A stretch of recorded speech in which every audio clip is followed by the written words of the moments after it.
अनेकदा तू मला आई बहिणीवरून शिवी का दिली असं संतप्त सवाल करत अनेकामध्ये जोरदार बाचाबाची होऊन अन्नाचं प्रकरण थेट पोलीस स्टेशनच्या दारात जाऊन एकमेकाविरोधात गुन्हे दाखल झाल्याचे जाणून आहात.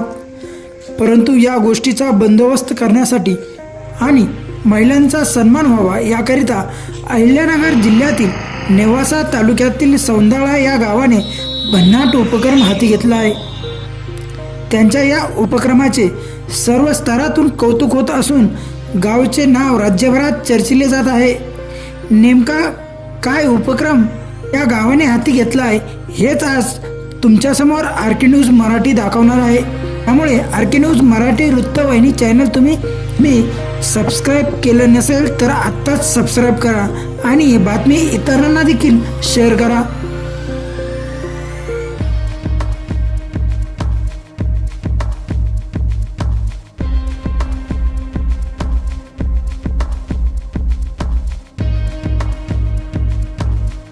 सौंदळा हे गाव अतिशय सुंदर असून ग्रामपंचायतीच्या माध्यमातून अनेक विकासात्मक कामे झाली आहे.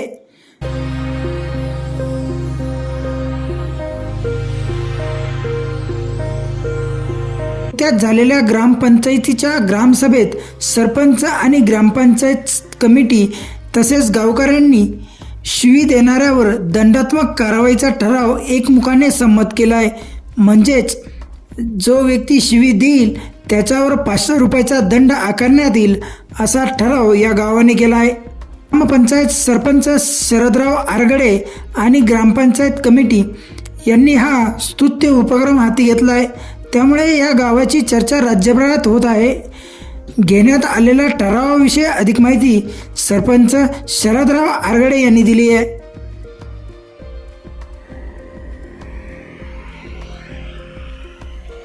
मी शरद आरगडे, सरपंच ग्रामपंचायत सौंदाळा, तालुका नेवासा, जिल्हा अहिल्यानगर, महाराष्ट्र. आम्ही नुकताच ग्रामसभेमध्ये समाजाला नवीन दिशा देणारा ठराव मंजूर केलेला आहे. माता भगिनीचा सन्मान करण्यासाठी आम्ही आमच्या ग्रामपंचायतीने ग्रामसभेमध्ये ठराव घेऊन शिवीगाळ करण्याला बंदी केलेली आहे.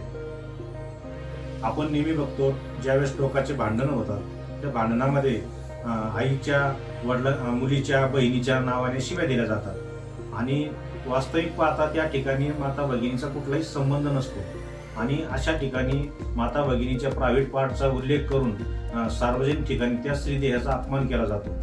स्त्रीदेहाच्या माध्यमातून प्रत्येकाने 9 महिने उदरात राहून जन्म घेतलेला आहे आणि त्या देहाचा, पवित्र देहाचा या ठिकाणी अपमान होतो.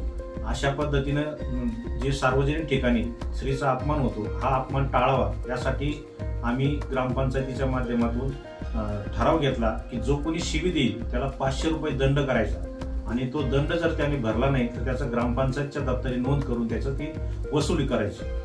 अशा माध्यमातून महिला भगिनींचा आम्ही सन्मान करणार आहोत. आम्ही यापूर्वी विधवा महिला सन्मानासाठी देखील पाऊल उचललेलं आहे. ग्रामसभेमध्ये ठराव घेतलेले आहेत. त्यांना जे काही आपण सण उत्सव साजरे करतो त्याच्यामध्ये त्यांना सहभागी व्हायला परवानगी दिलेली आहे.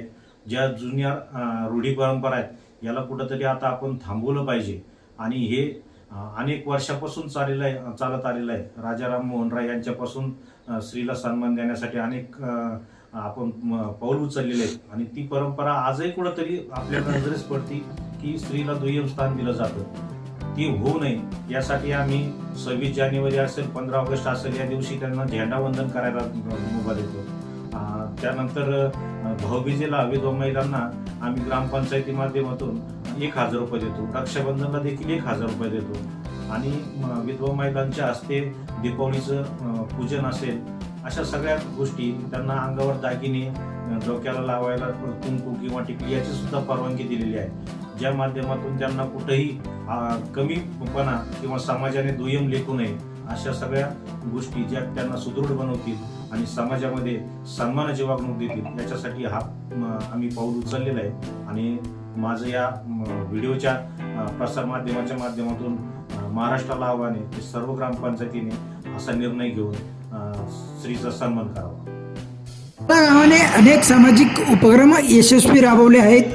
ग्रामपंचायतीच्या माध्यमातून नागरिकांसाठी विविध योजना देखील सुरू केल्या आहेत. जर कोणी शिवी दिली तर त्याच्या खिशाला कात्री लागणार असल्याने या ठिकाणी मोजून मापूनच आणि महिलांच्या सन्मानाची विशेष काळजी घेतली जात आहे.